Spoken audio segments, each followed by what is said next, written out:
penolakan yang kemarin tim Fakta dapati pada saat kemudian melakukan kunjungan dan juga penelusuran terhadap proyek reklamasi di Pulau C dan D, kini pihak dari kuasa hukum PT Kapuk Naga Indah meminta waktu untuk memberikan klarifikasi atas penolakan dan juga mungkin sedikit penghadangan yang terjadi pada saat itu kepada tim Fakta. Halo, sorry. Pak Kresna. Apa kabar? Baik. Oke. Ini terima kasih juga ya, bertemu dengan kita di sini, Pak Kresna, pada saat apa yang mungkin terjadi dengan penolakan atau penghadangan kala itu terhadap tim Fakta apa? Sebenarnya itu bukan penghadangan ya, artinya kami sebagai pengelola ataupun pengembang ya, itu kan asetnya Pemda DKI. Artinya kami sebagai pengembang itu wajib untuk menjaga proyek kita. Jadi setiap ada pihak ataupun orang ataupun yang ingin ke sana itu memang terlebih dahulu harus memberitahukan, karena merupakan kewajiban kita untuk kami untuk menjaga keamanan proyek, dan untuk masuk proyek itu memang harus mengenakan pakaian khusus ya, helm dan perlengkapan lainnya. Ini standar security, karena kami juga dipantau oleh Pemda DKI. Jadi memang sudah komitmen pengembang klien kami itu PT Kapuk Naga Indah untuk selalu mematuhi semua aturan yang berlaku. Itu bukan pengusiran, sekali lagi, memang semata-mata karena penjagaan security untuk pulau itu. Pada saat itu, mungkin apa yang Pak Kresna ketahui dari penolakan tersebut sebelum saya mungkin nanti menunjukkan ya video pada saat itu? Yang setelah saya lihat di video itu, memang saya juga kaget ya. Oh, ini tanggal berapa itu ya, pengunjungannya ya? Kita kan sudah mematuhi semua aturan yang berlaku. Sehingga untuk sekarang maupun ke depannya ya, memang segala macam kegiatan di pulau maupun ada orang yang ingin berkunjung ke pulau tersebut, karena itu proyeknya sedang berlangsung dan kita sedang mengurus izin lebih lanjut, tentunya kami harus berkoordinasi dengan semua instansi dan pihak terkait. Jadi SOP-nya adalah sebenarnya untuk keselamatan ya Pak? As a matter of safety ya, keselamatan, kemudian kenyamanan, kemudian juga karena kami juga punya tanggung jawab kepada Pemda DKI, kemudian juga kita dimonitor oleh kementerian terkait ya, jadi semua dalam rangka itu. Mari kita lihat sequence per sequence ya Pak ya. Mungkin Bapak sebagai legal juga dari Kapuk Naga Indah bisa mungkin menjelaskan apa yang pada saat itu tim Fakta secara langsung hadapi begitu ya. Oh, iya. Ini di video ini ya. Tanggal berapa ya? Saat ini Fakta sedang menuju ke proyek reklamasi Teluk Jakarta.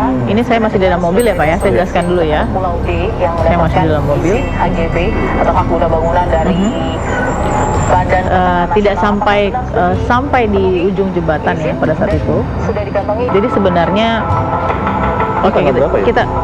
saya nanti kasih tanggalnya, tapi kita lihat dulu ini proses kronologinya agar jelas. Saya turun tidak tepat di depan ya Pak ya. Oh iya. Saya berjalan. Ya, langsung ada penjagaan yang mendekat ke kita. Kita tidak tahu itu apa. Ada bisa dibahas. Pak dari TV One, Balkis. Mohon maaf Pak, untuk gambar-gambar. Oke, saya pause dulu ya Pak ya. Iya. Nah, klarifikasi pertama adalah pada saat saya datang, kemudian pada saat itu yang dilakukan oleh penjagaan, tadi Bapak bilang safety first, keselamatan. Tapi pada saat itu yang dilakukan oleh pihak penjagaan di ujung jembatannya itu tuh gate apa namanya Pak? Gate Pulau C dan D ya, menuju Pulau C dan D. Untuk menuju proyek reklamasi pembangunan Pulau C dan D. Kata pertama yang dikatakan adalah tidak ada gambar, tidak boleh ada gambar. Jadi it's not safety first, bukannya tunggu dulu, tidak boleh masuk untuk keselamatan, tapi untuk pertama kali yang disebutkan adalah tidak boleh ada gambar.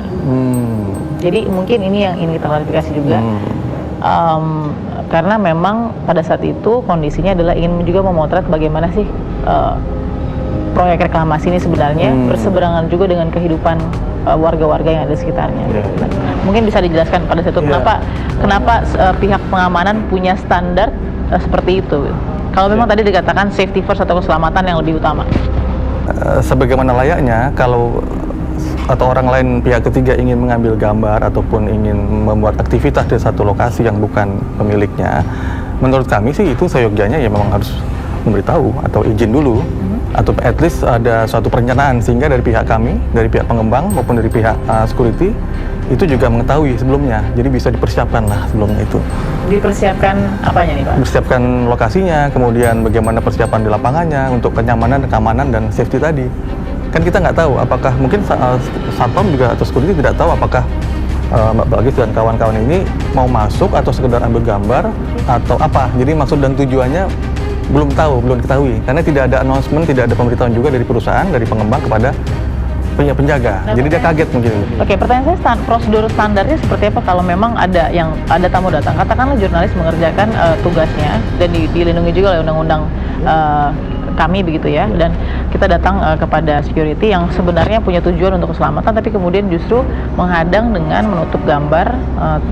Saya datang berjabat tangan dengan kalau kita bisa lihat tadi kan saya berjabat tangan. Saya memperkenalkan diri, saya lihat TV dan segala macam, tapi dia tidak menanyakan maksud, langsung kemudian menghadang gambar. Ini yang menjadi polemik juga di awal. Karena kita sebenarnya belum masuk ke area dari proyek tersebut, kita masih ada di jalan umum pada saat itu. Tapi dia sudah punya wewenang atau authority untuk kemudian menghadang kami. Itu yang terjadi pada saat itu. Untuk spesifik yang ini, mungkin saya akan klarifikasi dulu ya kepada manajemen proyek atau khususnya yang bertanggung jawab untuk kepada penjaga ini. Tapi secara overall, secara prinsip, pada dasarnya ya mereka mungkin menjalankan tugasnya untuk menjaga, dan mungkin mereka kaget, ini ada apa ini wartawan gitu, atau mungkin ada sekelompok orang-orang yang mungkin tidak diharapkan atau tidak mereka tidak tahu akan datang gitu. Jadi itu sebenarnya standar saja, tidak ada spesifik message ataupun arahan dari pihak manajemen ya. Common sense saja mereka lihat ada wartawan datang mau ngambil gambar ataupun mungkin mau masuk ataupun meliput. Nah, itu kan tentunya memang harus ada koordinasi terlebih dahulu. Tadi Pak Kresna lihat ada yang bagian saya hanya di dalam mobil saja. Itu sudah dihadang dan kemudian diarahkan ke dalam mobil agar saya tidak mengapa. Padahal itu gambar sudah bahkan tidak kelihatan lagi pos dari Pulau C dan D. Jadi represif yang seperti ini yang mungkin jadi pertanyaan besar, dan mungkin ini agak jadi pertanyaan masyarakat banyak karena semua sekarang sudah menyaksikan bagaimana mudah-mudahan efeknya. Dengan pertemuan ini ya, dengan pembicaraan ini ada klarifikasi sedikit lah dari pihak kami. Ya kita juga akan meminta maaf kalau memang ada sesuatu yang kurang berkenan ya, tapi tentunya juga kita akan kaji kembali ya lebih lanjut ke depan ya, kalau memang bagaimana standar prosedur gimana kita akan cek lagi. Tapi yang jelas adalah kami sebagai pengembang maupun saya sebagai penasihat hukum selalu memperhatikan apa yang aturan yang ada, dan semua itu demi menjaga suasana yang sekarang sedang berlangsung ya gitu, termasuk yang berita-berita gitu. Kita sedikit majukan ya Pak ya.